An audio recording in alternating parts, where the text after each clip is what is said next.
To my channel math in one shot. आज हम discuss करेंगे how do organism reproduce, same chapter. आज हमारा कंसेप्ट रहेगा female reproductive system and male reproductive system. Female reproductive system ज़्यादातर CBSE के board के एग्जाम में पूछा जाता है। दोनों ही ये टॉपिक बहुत ज़्यादा इंपॉर्टेंट हैं। The male reproductive system consist of a portion which produce the germ cell. Male reproductive system जो है वो एक पोर्शन को कंटेन करता है जो हमारा जर्म सेल्स को जनरेट करता है। Another portion that deliver the germ cell to the site of fertilization, और दूसरे का काम होता है कि जहाँ फर्टिलाइजेशन टेक प्लेस होगा उस तक पहुँचाने का। The formation of germ cell और sperm take place in the testis. ये सारी जर्म सेल और स्पर्म जो है वो कहाँ पर होते हैं? टेस्टिस में होते हैं। टेस्टिस क्या है? एक मेल पार्ट है जो टेस्टोस्टेरोन हार्मोन को जनरेट करता है। These are located outside the abdominal cavity in the scrotum, and because sperm formation require a lower temperature than the normal body temperature, we have discussed the role of the testis in the secretion of hormone। हम discuss करेंगे कि testis जो है वो testosterone hormone को किस तरीके से जनरेट करता है। इन द प्रीवियस चैप्टर, पिछले चैप्टर में हमने पढ़ा, in aiding the regulating the formation of sperm testosterone bring about the change in the appearance seen in the boys at the time of puberty. जब boys के अंदर changes take place होते हैं तो उस टाइम पर ये सारा प्रोसीजर टेक प्लेस होता है। ये होता है हमारा पेनिस, जिसको हम इस पोर्शन को बोलते हैं यूरेथ्रा। ये होता है हमारा स्कोटम और ये होता है हमारा टेस्टिस। जी यहाँ पर जनरेट होते हैं हमारे वेस्ट डेफरेंसेस। ये होती है हमारी प्रोस्टेट ग्लैंड। ये हो गया हमारा ब्लैडर। ये हो गए सेमिनल वेसल्स और ये हो गया हमारा यूरेटर। और किडनी का काम होता है ब्लड को फिल्टर करने का। The sperm formed are delivered through the vas deferens which unite the a tube coming from the यूनि bladder. The urethra, thus a common passage for both the sperm and urine along the path of the vas deferens gland like the prostate and the seminal vessels and their secretions. The sperm are now in a fluid which make their transport easier and this fluid also provide nutrition। और यही fluid जो है वो nutrition देता है। The sperm are the tiny body that consist of mainly genetic material. During the sexual reproduction thousand of the sperms और 100 of the sperm are transfer to the female body, but some sperms died and some are give the formation of the particular egg formation. They are react with the ovum. They give the formation of ovum, help them to move toward the female germ cell. Next is female reproductive system. The female germ cell or egg are made in the ovary. ये हमारे ovary में बनते हैं। They are also responsible for the production of some hormone. Look and identify the various organ in the female reproductive system, जो कि हमारे female reproductive system में help करते हैं। When a girl is born, जब एक लड़की पैदा होती है तो हम क्या कंसिडर करके चलते हैं कि ड्यूरिंग द सेक्सुअल रिप्रोडक्शन हमारा एक्स क्रोमोसोम एक्स के साथ ही कंबाइन हुआ था, तब हमारी एक गर्ल की फॉर्मेशन हुई। अगर हमारा एक्स जो है वो वाई के साथ अगर कंबाइन होता तो वहाँ पर एक बॉय की फॉर्मेशन होती। The ovaries already contain thousand of the immatured egg. वही बात मैंने बोली थी। ऑन रीचिंग प्यूबर्टी, जब प्यूबर्टी होती है, some of the start maturing, one egg is produce every month. हर महीने एक एग जो है वो प्रिपेयर करती है ओवरी। अगर उसको कोई स्पर्म नहीं मिल पाता तो उसकी जो इनर लाइनिंग स्ट्रक्चर है वो ब्रेक डाउन होता है, जिसकी वजह से मेंस्ट्रुएशन साइकिल अक्कर होती है। The egg is carried from the ovary to the womb. Womb होता है हमारा गर्भ through a thin oviduct and fallopian tube. Fallopian tube को हम टेस्ट ट्यूब भी बोलते हैं। कुछ लोगों का ऐसा होता है कि वो सेक्सुअली कंसीव नहीं कर पाते, इसी वजह से हम फेलोपिन ट्यूब का या फिर टेस्ट ट्यूब बेबी का यूज़ करके किसी दूसरे का स्पर्म जो है वो फीमेल बॉडी के अंदर इंजेक्ट करवाते हैं कि वो अच्छे से कंसीव कर पाए।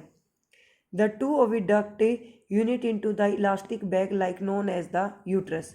तो यूट्रस की डेफिनेशन क्या हो जाएगी? The two oviduct unit. तो जो यहाँ पर ये जो दो ओविडक्ट यूनिट हैं इनको हम क्या कहते हैं? ovary। The uterus open into the vagina through the cervix. The sperm enter through the vaginal passage. During the sexual intercourse, they travel upward and reach the oviduct where they may encounter the egg. The fertilized egg start dividing from a ball of the cells and the embryo. The embryo is implanted in the lining of the uterus where they continue to grow and develop the organ to become fetus. We have been in earlier section, the mother baby body is designed to overtake the development of the child. Hence the uterus prepare itself every month to receive and nurture the growing embryo. Embryo को हर महीने एक egg की formation होती है। अगर उसको sperm नहीं मिल पाता तो वो आगे ग्रो अप नहीं हो पाता और वो लाइनिंग स्ट्रक्चर जो है वो ब्रेक डाउन हो जाता है, जिसकी वजह से मेन सैचुरेशन साइकिल अक्कर करती है। The line thicken and richly supplied with the blood of the knowledge, thus supplying growing embryo. The embryo get nutrition from the mother blood with the help of a special tissue called the placenta.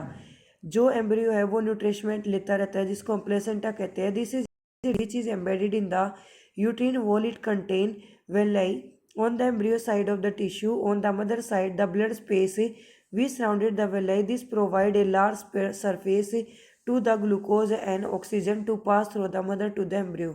The developing embryo will also generate the waste substance which can be removed by transferring them the mother blood through the placenta. यहाँ पर placenta की definition क्या थी? The embryo get nutrition, embryo जो है वो nutrition लेता है फ्रॉम द मदर ब्लड, माँ के ब्लड से, with the help of a special tissue, एक टिश्यू की हेल्प से, जिसको हम क्या करें, placenta. The child is born as a result of the contraction of the muscles in the uterus. और ये सारी प्रोसीजर हमारी कंटिन्यू चलती रहती है। What happen when the egg is not fertilize. यहाँ पर मैन सेचुरेशन साइकिल का आपका रीजन भी है, जैसे कि एक क्वेश्चन है, why does menstruation occur. इसका आंसर आपको इस पैराग्राफ में मिलेगा। If the egg is not fertilize, अगर हमारा एग फर्टिलाइज नहीं होता है, it lives for about 1 day, जो लगभग 1 दिन तक जिंदा रहता है। Since the ovary receive 1 egg every month, ovary को हर मंथ एक अंडा मिलता है। The uterus also prepared self for every month to get fertilize egg, thus in lining structure become thick and spongy. This would be required for nourishing the embryo if fertilization had take place. अगर fertilization होता है तो ठीक है, और अगर fertilisation नहीं होता है तो वो इन लाइनिंग स्ट्रक्चर ब्रेक डाउन हो जाएगा।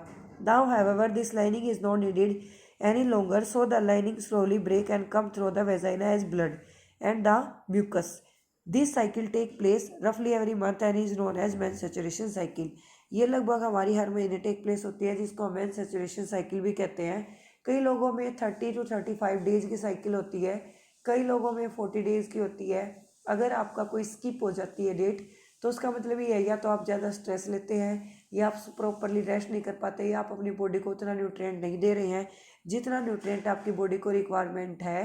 तो वो सारी चीज़ें यहाँ पर हेल्पफुल होती हैं, और उसके साथ ही हमारी साइकिल भी जो है वो एक पर्टिकुलर वे में ही होनी चाहिए। ऐसा नहीं होना चाहिए कि उसमें स्किपिंग हो।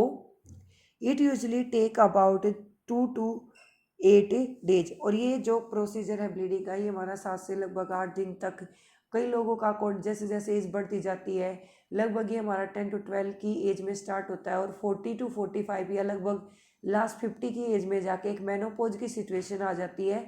Menopause is the particular a time period where the menstruation cycle is stopped, जहाँ पर आकर हमारी मेन सैचुरेशन साइकिल रुक जाती है। That is considered to be the menopause time period.